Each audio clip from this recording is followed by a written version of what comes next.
Hello everyone, it's me Tiffany, aka it's me Lady G. I am coming to do a quick video because if I don't do it now, I'm going to lose the thought in my brain, okay? That's why it's like so raw and unedited. I'm literally about to be running out the house. So what I really wanted to discuss today, it was based on something I kind of just shared on my Instagram. Again, you can always find me on Instagram at it's me Lady G. I will put everything in the description box below, but this is based off a lot of questions that I get from other videos about periods and cycles and all sorts of things, and women and their overall feminine health, okay? But this one is about how I try to get ahead or fight PMS, okay? So the first thing that I always do is, like I just said on my Instagram account, is that I try to get ahead of it by being cognizant, that's the right word, being aware of the weeks in my cycle, okay? When I started this whole journey, I started reading the book called Woman Code. I've spoke about it many times before, and I'll leave that in the description box below. That is the first book that has made me aware of, like, the fact that the 4 weeks in a month and the different weeks in your cycle, you can actually be like literally like feel different things, and you're not crazy. That's actually what is happening, and it's based on hormones, and it's, you know, it's completely natural. So I look at a calendar and I realize, okay, so I'm gonna go into this phase. I'm pretty sure it's the luteal phase, which is like the longest phase in your cycle. Don't mind all the noise outside. That is New York City. It's what it is. But when I realize that that time is coming, I start to kind of prepare myself. I know that my mood I kind of get a little bit more, I get a little bitchy. Noticing that it's coming, or that week is coming, I try to get, I prepare for it. So I start to eat certain things, like they kind of do tell you in the book.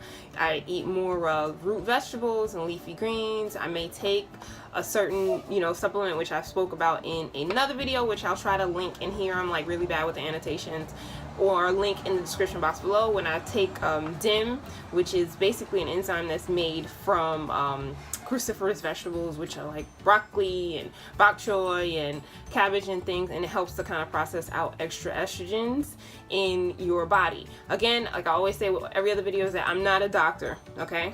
So you have to do your own research, and you're taking my advice or whatever it is on your own accord, okay? But this is what I'm speaking from my own experience. So that's what it is. I'll start to prepare in that way. I'll start to eat certain foods. I will just notice that that's the month, or that's the week that's coming, and so I try to be a little bit more patient with myself and realize that, I can tell that my patience level is way shorter than other weeks. So that's the first thing, is just being aware of what week it is, okay? Some women they're just like, why do I feel like a bitch today? And the next thing you know, they're lashing out on everyone. So that's the first thing. The second thing is I actually start to limit my amount of caffeine, or not caffeine, but rather coffee. If I am gonna have some caffeine, I'll try to stick to matcha. I have a whole bunch of stuff on my blog about matcha and my love for matcha. But sometimes I do still drink coffee, even though I've stopped as much. But if I'm drinking coffee early on in the month, I will stop. When it comes to like my PMS week, I'll kind of switch to matcha, which it processes in my body a little bit differently. It's not as agitating.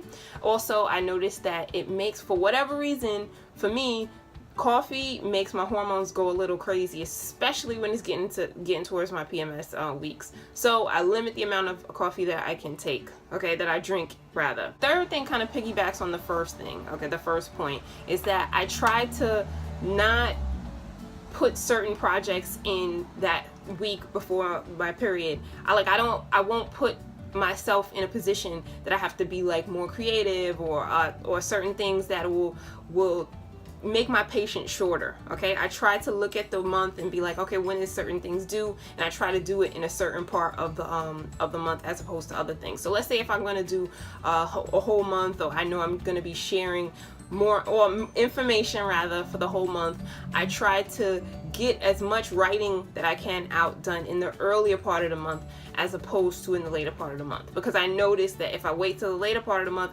I'm really super negative. I noticed that that's just how it is when I'm writing. I'm super negative, and I'm having a hard time putting my thoughts together. I don't know if that's what's normal, or according even what in the book, that what at least a VD mentions. But for me, that's what I noticed, is that I just flow creatively way better in the first half of the month as opposed to in the last half of the month. So when I do that, that just alleviates stress on me, because I'm not like, oh my God, why can't I get myself together? Oh, I'm so bad. You know, and it's a lot of like self-negative talk, because I'm not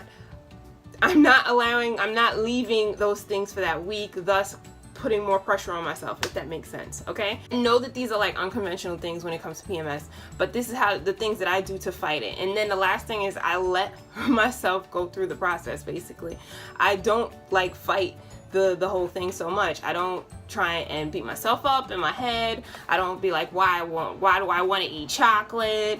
Eat the damn chocolate if you want to eat the damn chocolate. If you're gonna eat chocolate, maybe, you know, get a better quality chocolate and leave that for that part of the month. If that's what you want to do, let yourself go through the whole thing, okay? If that's what it is, try to work on as much as you can early in the month so that the PMS is not so bad. Like I said, as far as eating better, you know, those things really, really help. Eating better, sleeping better. Try to plan your schedule out so you're not as stressed, because the stress is gonna make things way, way worse, okay? But if you're able to do those things, then hopefully it will alleviate the PMS as when you get closer into that part of the month, okay? That's what I've noticed. It is not conventional. It's not like just take this pill and this stuff is gonna work. This is something that I work on early in the month, so that once it gets to that time of the month, that it's not like a big thing. Once, if I didn't do any of these things, and then I realize I'm in that third week or about to go into my, you know, into PMS, it's already too late. You know, it's kind of already too late at that point. And then I just gotta kind of go with the flow until your period shows up, and then it's like a reset button for the next month. But if you work on these things earlier in the month, it will make it better in the long run, if that makes sense, okay? I know this is not the quick fix, and everybody wants a quick fix all the damn time, but that's not how things work all the time. But these are the things that I do to help alleviate PMS. Hopefully that helps. I am going to leave now, because I needed to sometimes I need to just like dump those things out of my head, because if I don't, as I said, I'm gonna lose it, and then I'm gonna be like, damn, I didn't make that video and I know I should have. That's it. Leave your comments in the description box below. Not in the description box, in the comment section below. You can always find me on Instagram at It's Me Lady G, or on my blog, It's Me Lady G, itsmeladygee.com. That's it for today. I will see you guys. Bye.